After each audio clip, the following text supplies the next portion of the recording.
Shalom, selamat malam Bapak Ibu, saudara-saudari yang dikasihi dan diberkati oleh Tuhan Yesus Kristus. Salam sejahtera dan salam sehat untuk kita sekalian.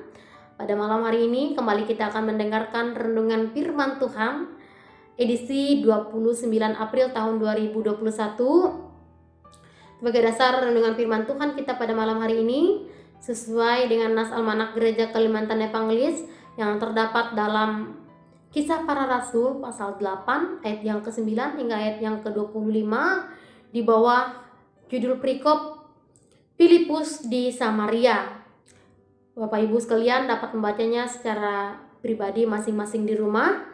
Sebelum kita mendengarkan firman Tuhan, kita memohon kuasa Roh Kudus. Kita bersatu dalam doa, kita berdoa. Selamat malam Bapak Surgawi, terima kasih hari ini Engkau sudah menyertai dan memberkati segala aktivitas dan pekerjaan kami. Terima kasih Engkau sudah memberikan kami kesehatan, kekuatan, nafas kehidupan, bahkan juga berkat bagi kami sekalian Tuhan. Pada malam hari ini kami kembali mempersiapkan hati dan pikiran kami untuk mendengarkan sabda kebenaran firman-Mu. Biarlah Engkau mengurapi hamba-Mu yang akan menyampaikannya Tuhan, agar apa yang disampaikan boleh sesuai dan seturut dengan kehendak-Mu. Biarlah firman-Mu selalu dikuarakan, selalu dikumandangkan, agar banyak jiwa-jiwa yang dimenangkan dan mengenal Engkau. Dan juga jemaat yang akan mendengarkannya Tuhan, beri kami sekalian roh hikmat kebijaksanaan, karunia supaya dapat mengerti dan memahami serta melakukan firman-Mu dalam kehidupan kami. Berfirmanlah, sebab kami siap untuk mendengarkannya ya Tuhan. Amin. Tema perundungan malam kita pada malam hari ini yaitu tekun mengikuti Tuhan. Bapak Ibu saudara-saudari yang dikasihi dan diberkati oleh Tuhan Yesus Kristus, tekun mengikuti Tuhan merupakan hal yang sangat wajib dan harus kita lakukan sebagai umat Kristen. Bagaimana cara kita mengikuti Tuhan? Tentu ini memiliki tantangan tersendiri bagi kita. Entah itu tantangan kita ditolak, dihina, dicaci maki, bahkan tantangan latar belakang, perbedaan pemikiran, pendapat, pemahaman antara satu dengan yang lain berbeda. Nah, oleh sebab itu dalam sejarah mengisahkan bahwa kekristenan berulang kali menghadapi tekanan, ancaman, hambatan, bahkan penganiayaan. Namun hal ini tidak menghentikan perkembangan pemberitaan Injil, tetapi malah menyebabkan pemberitaan itu tersebar luas. Jemaat mula-mula menyerahkan sepenuhnya kepercayaan mereka hanya kepada Allah, sehingga mampu menghadapi berbagai tekanan di sekitar mereka. Hambatan bahkan penganiayaan ternyata tidak mampu membendung kekuatan Injil untuk menyebar sampai ke Samaria. Nah, pada malam hari ini dari cerita Nas yang kita renungkan pada malam hari ini yaitu ada 4 tokoh: Filipus, Simon, Petrus, dan juga Yohanes. Penulis Kisah Para Rasul yaitu Lukas menceritakan bahwa Filipus mampu membawa Simon, si tukang sihir, percaya kepada Yesus melalui pelayanan Filipus. Ini merupakan suatu hal yang sangat luar biasa dalam kehidupan Simon, mampu mengubah gaya hidupnya yang lama dan menjadi gaya hidup yang baru. Sehingga Simon pun takjub, heran melihat kuasa Allah yang dinyatakan melalui Filipus. Lalu terjadilah kebangunan rohani di Samaria. Kuasa Allah nyata dan Injil diterima oleh orang-orang Samaria dengan penuh sukacita atas pekerjaan Tuhan Yesus. Petrus dan juga Yohanes yang datang kemudian menumpang tangan atas orang-orang Samaria dan memberkati orang-orang pada saat itu yang mau memberikan diri dibaptis. Mereka beroleh Roh Kudus. Melihat hal itu, maka Simon pun tertarik untuk memperoleh kuasa yang dimiliki oleh Petrus dan juga Yohanes. Ia ingin bisa melakukan seperti apa yang mereka lakukan, Bahkan ia pun malah menyediakan dan membelikan, berencana ingin membeli kuasa yang dimiliki oleh Petrus dan juga Yohanes. Tujuannya apa? Supaya nanti jika Simon memiliki kuasa, ia akan disenangi orang, ia akan dikagumi orang, ia akan dipuji oleh orang. Bahkan orang akan takjub melihat kuasa yang dilakukan oleh Simon. Namun di sini kita melihat bahwa ada kritikan yang sangat serius dari Petrus. Kita melihat pada ayat yang ke-20, tetapi Petrus berkata kepadanya, "Binasalah kiranya uangmu bersama dengan engkau, karena engkau menyangka bahwa engkau dapat membeli karunia Allah dengan uang." Artinya kuasa yang diberikan Allah kepada Petrus dan juga Yohanes bukan kuasa atau karunia yang dapat dibelikan dengan uang, ataupun hanya kuasa itu hanya untuk menyenangkan orang pribadi kita sendiri, tetapi kuasa yang diberikan Allah dapat menyenangkan hati Allah dan dapat menyenangkan seluruh orang, bukan untuk menyenangkan pribadi kita sendiri atau keinginan duniawi kita sendiri.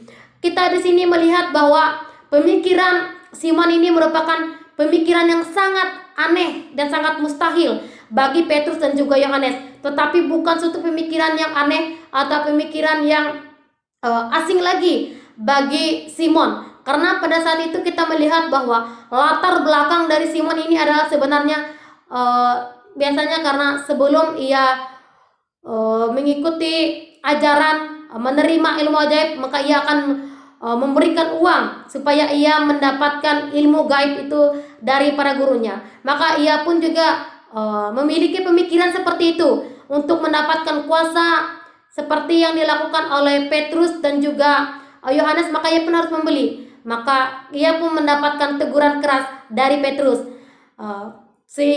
Bagi Petrus ini merupakan masalah serius, sebab permintaan Simon menunjukkan kesalahpahaman konsep kekristenan bahwa kuasa yang dimiliki oleh para rasul untuk melayani merupakan anugerah, bukan dibeli atau sebaliknya. Nah, di sini kita melihat bahwa dalam nas ini yang pertama bahwa kita melihat bahwa adanya perubahan besar yang dilakukan oleh Simon. Dia mau belajar, dia mau menghargai perbedaan itu. Kita juga melihat bahwa di sini adanya pertobatan dari Simon dan juga sikap rendah hati yang ditunjukkan oleh Simon. Ia tidak mau menentang ataupun dia tidak berbeda pendapat dari Petrus yang melakukan teguran keras terhadapnya, tetapi malah ia meminta dukungan atau doa dari Petrus dan juga Yohanes supaya dia tetap teguh imannya di dalam Tuhan.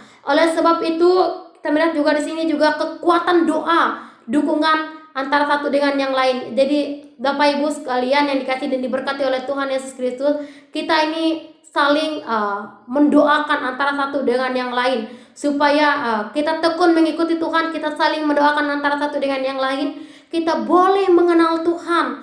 Kita juga mau bertobat dan mau mengakui kesalahan kita, dan juga bahkan mau melakukan sesuatu hal yang berbeda dari yang sebelumnya. Kita mau mendobrak pemikiran-pemikiran yang lama dan memperbaiki pemikiran-pemikiran yang baru berdasarkan pemikiran dari Tuhan kita Yesus Kristus sesuai teladan yang diberikan oleh Tuhan dalam kehidupan kita. Artinya kita juga mau meninggalkan kehidupan kita yang lama dan kita mengikuti kebiasaan-kebiasaan dari Tuhan kita Yesus Kristus. Kita mencontohi teladan dari Tuhan kita Yesus Kristus. Kita juga berusaha belajar takjub atau senang dengan pekerjaan dari Tuhan Yesus Kristus, sehingga nama Tuhan tetap dipuji dan dimuliakan. Tuhan Yesus menyertai dan memberkati kita melalui firman-Nya.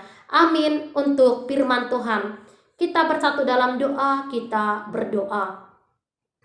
Kembali kami datang ke hadirat-Mu yang kudus Tuhan.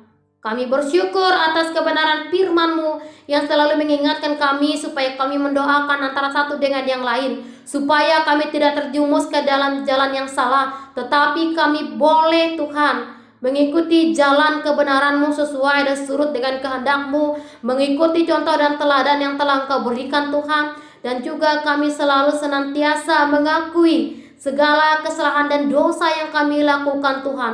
Ampuni Tuhan dosa yang kami lakukan, baik dari tutur kata, tingkah laku, dan perbuatan yang kami lakukan, sehingga kehidupan kami berkenan di hadirat-Mu yang kudus. Dan pada malam hari ini Tuhan, kami juga berdoa bagi saudara-saudara kami yang telah kehilangan keluarga mereka, yang telah terdahulu meninggalkan kami Tuhan, menghadap Engkau. Terutama Tuhan, kami mendoakan bagi keluarga korban dari kapal selam ya Tuhan, yang beberapa waktu lalu mengalami musibah ya Tuhan. Kiranya Engkau juga memberikan ketabahan kesabaran bagi keluarga yang ditinggalkan. Engkau senantiasa menghibur hati mereka Tuhan. Engkau menjadi saudara, keluarga, orang tua bagi mereka Tuhan, sehingga mereka merasakan bahwa Tuhan selalu ada dan dekat bagi mereka, dan menjadi teman sejati dalam kehidupan mereka ya Tuhan.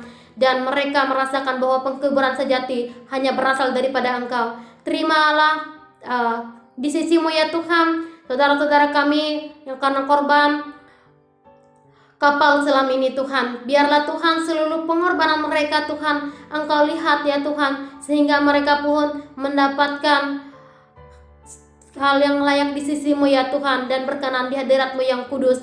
Dan juga Tuhan, pada malam hari ini kami ingin tidur Tuhan. Engkau menjaga dan menolong kami Tuhan dengan kuasa Roh Kudus-Mu. Dijauhkan kami dari kuasa kegelapan yang hendak mengganggu kami Tuhan. Biarlah Tuhan, pada pagi juga Tuhan kami mohon Engkau juga membangunkan kami dengan nafas kehidupan, kesehatan, kekuatan yang bersumber daripada Engkau. Biarlah kami dengan penuh semangat menjalani hari-hari kami besok dengan penuh sukacita. Engkau berkati jemaat-Mu dimanapun saja berada. Engkau memberkati pekerjaan mereka, usaha pekerjaan yang mereka lakukan, rumah tangga mereka diberikan kedamaian, kerukunan. Anak-anak boleh Engkau bimbing juga Tuhan, supaya menjadi anak-anak yang takut akan Engkau, dan boleh menjadi anak yang membanggakan kedua orang tuanya Tuhan. Ini seruan doa kami Tuhan, yang kami naikkan di dalam doa yang telah Engkau ajarkan bagi kami sekalian. Bapa kami yang ada di sorga, dikuduskanlah nama-Mu, datanglah kerajaan-Mu, jadilah kehendak-Mu di bumi seperti di sorga. Berikanlah kami pada hari ini makan kami secukupnya, dan ampunilah kami akan kesalahan kami, seperti kami juga mengampuni orang yang bersalah kepada kami. Dan jangan bawa kami ke dalam pencobaan, tapi lepaskanlah kami daripada yang jahat, karena Engkau yang punya kerajaan, kuasa, dan kemuliaan sampai selama-lamanya. Amin. Selamat malam, Tuhan Yesus memberkati kita semua. Shalom.